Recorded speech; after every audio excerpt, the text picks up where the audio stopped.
Sure. So I included this in the slides. So you have an idea. Whenever you hear these things, you're like, okay, this is infective endocarditis. Also note, so they're painful erythematosus nodules of the tips and of fingers and toes. Okay. Janeway lesions are non-painful erythematosus macules on the palms of the hands and soles of the feet. Roth spots, retinal hemorrhages with pale centers. Okay? So this is what you need to know for infective endocarditis. Next up is rheumatic fever. So rheumatic fever is kind of scary, okay? So when you think about strep throat, you're like, hey, it's not that bad, like antibiotics and you're done. Strep throat. But strep throat can lead to rheumatic fever. Okay. So initial signs of rheumatic fever. So you would have a positive throat culture or rapid streptococcal antigen test result. So prevention or treatment of group A strep. Infection prevents acute rheumatic fever. So when you treat group A strep, okay, basically it prevents acute rheumatic fever. But if the infection isn't treated, antibodies are produced to fight the infection, which can also attack the heart valves, causing damage. So that's bad. And if children have one strep infection, they are at greater risk for repeated infections. Okay? And recurrent infections cause the cumulative valve damage of rheumatic heart disease. Okay? So basically what it means is like, oh, they had strep and then like they got rheumatic fever and then they get strep again and it becomes untreated again, and whenever you have concurring streptococcal infections, it can lead to rheumatic heart disease. So the important labs to know to test for rheumatic fever. So you would see an elevated C-reactive protein, and you would see elevated erythrocyte sedimentation rate. Okay? So the therapeutic management is penicillin. Okay? That's what you need to know for rheumatic fever. Now let's go into Kawasaki disease. If you watch Grey's Anatomy, there was an episode where they were trying to rule out Kawasaki disease. And then remember the term, if you've watched Grey's Anatomy, of course, the term strawberry tongue. So I'm going to go ahead and talk about this. So we don't know why this happens. It's idiopathic. But the clinical manifestation, so an onset high fever lasting 5 days to 2 weeks that is unresponsive to antipyretics. So wouldn't you think if a person has a fever or a child has a fever, you would give them Tylenol and the fever would decrease, right? So in Kawasaki disease, it doesn't. And the child will have irritability, and they would have strawberry tongue with white coating or red bumps on posterior aspect. They would also have swelling of hands and feet with red palms and soles. You see that? So swelling and or erythema, okay, of palms and soles. They would also have cervical lymphadenopathy, okay, swollen lymph nodes, as you can see. Bilateral joint pain, okay. And then red eyes without drainage, as you can see right here. And then enlarged lymph nodes. So let's see. So fever for more than 5 days. Coronary artery aneurysms. Red, dry, cracked lips, inflamed tongue, red eyes, swelling and erythema of palms and soles. Okay. So science education, avoid live immunizations for 11 months when you get Kawasaki disease. I want you guys to know the clinical manifestations for this one, okay? So now we're gonna talk about toxic shock syndrome. So, when you think about toxic shock syndrome, I want you guys to think about tampons. Okay, interesting, right? So, a relatively rare condition caused by toxins produced by the Staphylococcus bacteria. So, this bacteria causes toxic shock syndrome. And this is known, so toxic shock syndrome became well known in the 1980s because of the striking relationship between the disease and tampon use. Okay? An aggressive health education campaign of the dangers of the tampon use is prolonged, and a change in the chemical composition of tampons have markedly been reduced from this incident. Okay? So now this is not that common, but before it was common, toxic shock syndrome. And how you would treat it is parenteral antibiotics. Okay, so now we have circulatory shock. So as you go on learning about shock, you're gonna know that there is a ton of shocks that exist. So you have to be good at comparing them and knowing why they're different. So, circulatory shock, a complex clinical syndrome characterized by inadequate tissue perfusion to meet metabolic demands of the body, resulting in cellular dysfunction and eventual organ failure. So, circulatory, so our blood system, right? So, that basically sums it up. So, clinical manifestations, you would see tachypnea, metabolic acidosis, oliguria, cool, pale extremities, decreased skin turgor, poor calf refill, low BP, and a change in LOC. Okay?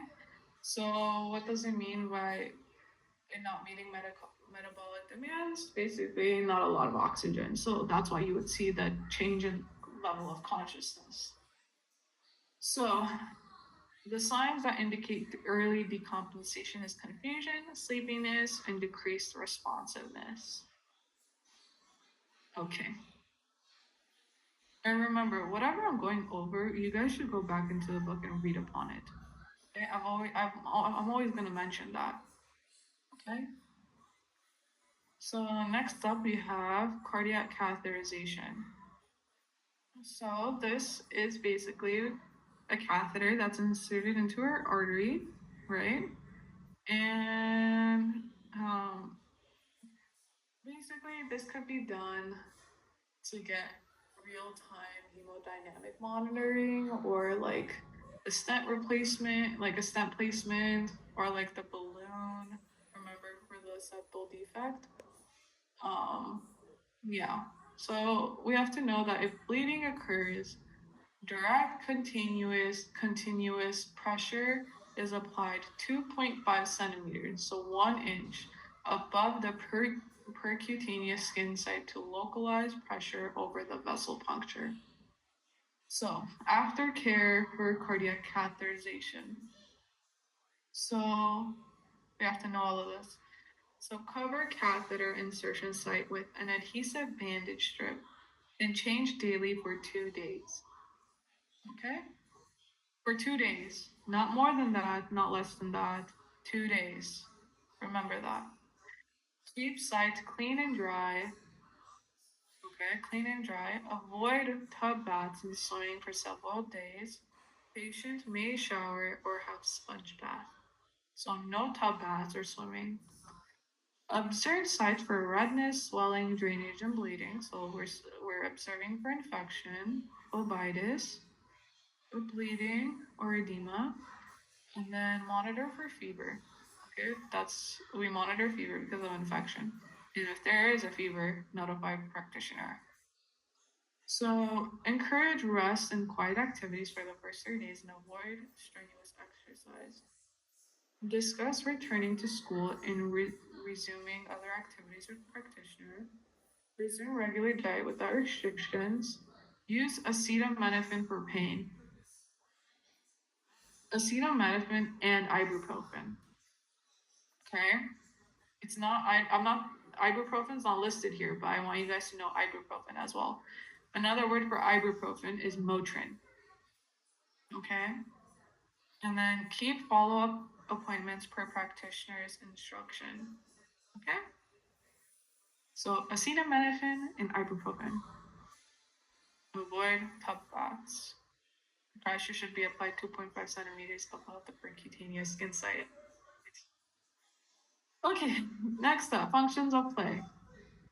Basically, what this means is we play with our kids, right? We want them to play. We want to encourage interaction, positive attitude towards others. We don't want them to go into a stage of despair. Okay? That's why we play with them. Okay? Because they're kids. They want to play. And you want to give them some like normancy. Like you want to make it as normal as possible, even though they're sick, right? They're in the hospital. It's a sad place. So we want to try to make it as positive as possible. But if they do go into a stage of despair, these um, could these symptoms or like behaviors could happen. So they could be inactive, they withdraw from others, they are depressed and sad, they lack interest in environment, and they don't really talk, right? They're uncommunicative. Um, they regress to earlier behavior like thumb sucking, bedwetting, using pacifier, using bottle, and behaviors may last for a variable length of time. The child's physical condition may deteriorate from refusal to eat, drink, or move. Okay, so these are the things you want to note if the child isn't like, and you would see that they're in a stage of despair. We're back to mono. How great, right? Okay, so when a child has mono, what instructions we want to give them? So first off, we want to instruct the parents to have their child drink plenty of fluids, allow for periods of rest, gargle with salt water every 2 to 3 hours, and avoid participating in strenuous activity. These four. I want you guys to memorize that. Okay, so next up, what do you guys think this is? So there are Koplik spots. Okay, what do you guys associate Koplik spots with? What disease?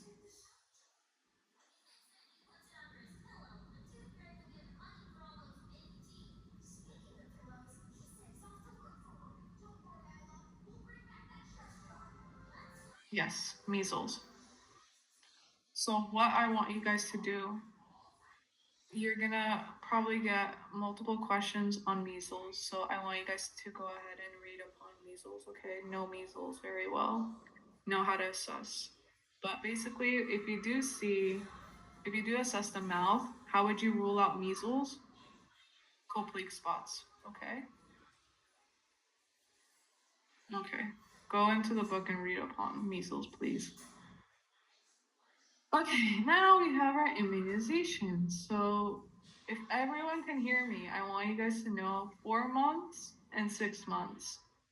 I want you guys to know what vaccines, what immunizations a newborn at 4 months should get, and what an infant at 6 months should get. Okay, 4 months and 6 months. For 6 months, there is this acronym, B Dr. Hib. So Hep B, DTaP, RV, Hib, IPV, and PCV. And I'm not gonna go over this. You guys can read this on your own and know what this is, okay? But when getting immunizations, kids get scared, right? Have you guys heard the term atraumatic? What does atraumatic mean?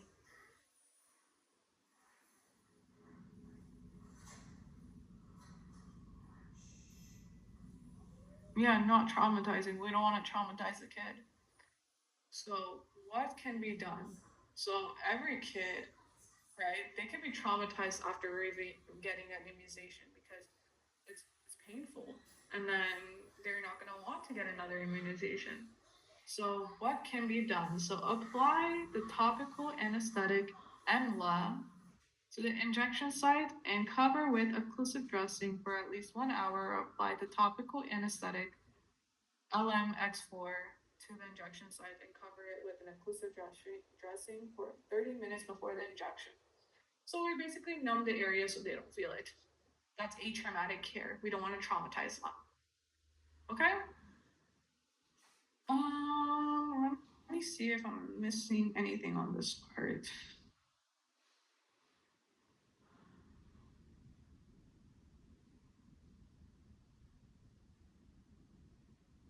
Okay.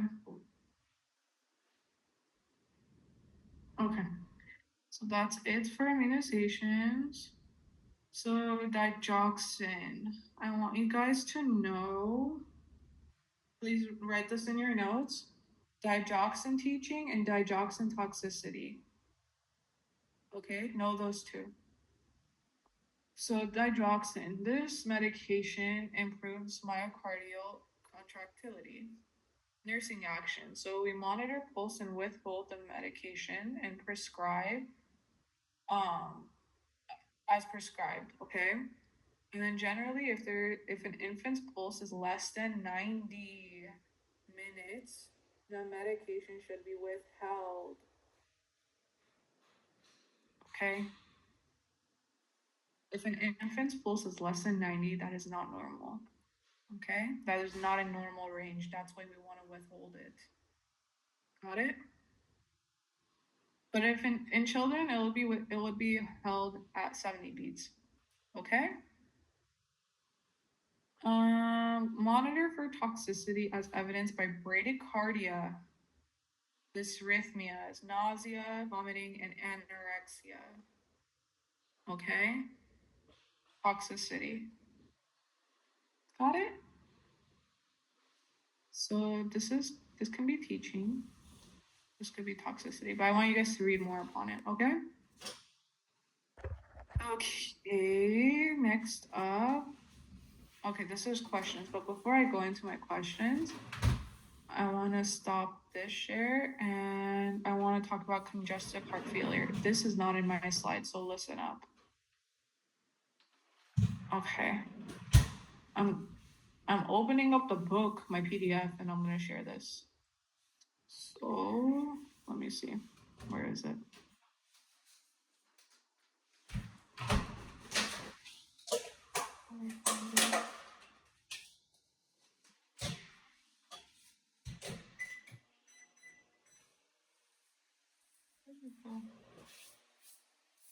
Okay, it's right here. Let me share this.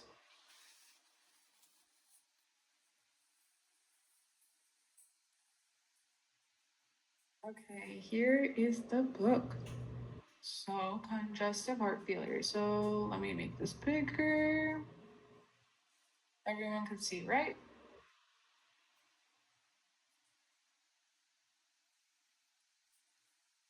Okay, I'll take that as a yes. Okay, so congestive heart failure is the inability of the heart to pump an adequate amount of blood to systemic circulation at normal filling pressures to meet body's metabolic demands. Okay? So I don't know if you guys need to know right-sided heart failure and left-sided, but I'm just gonna go over it. Okay. In right-sided heart failure, the right ventricle is unable to pump blood effectively into the pulmonary artery, resulting in increased pressure of the right atrium and systemic venous circulation. Okay. And where is this? In left-sided heart failure,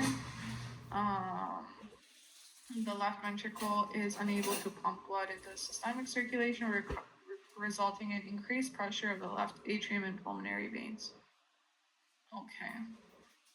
So whenever I see these 1, 2, 3s, I'm like, okay, let me highlight that because that could be a select all that apply.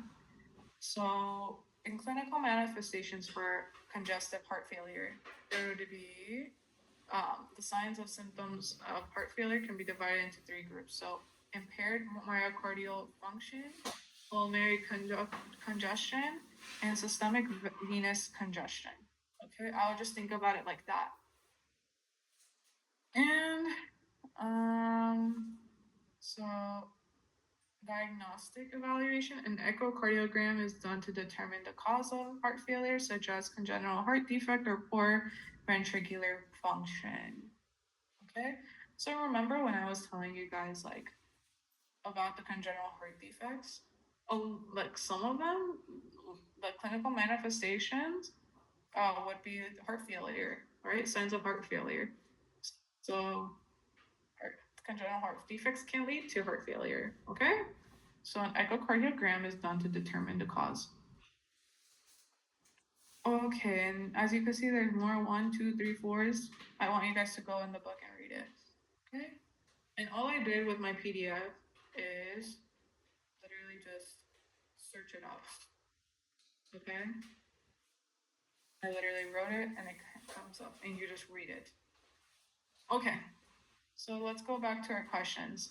Let me stop the share and start sharing my slides again. Okay, we're back to our slides. Now,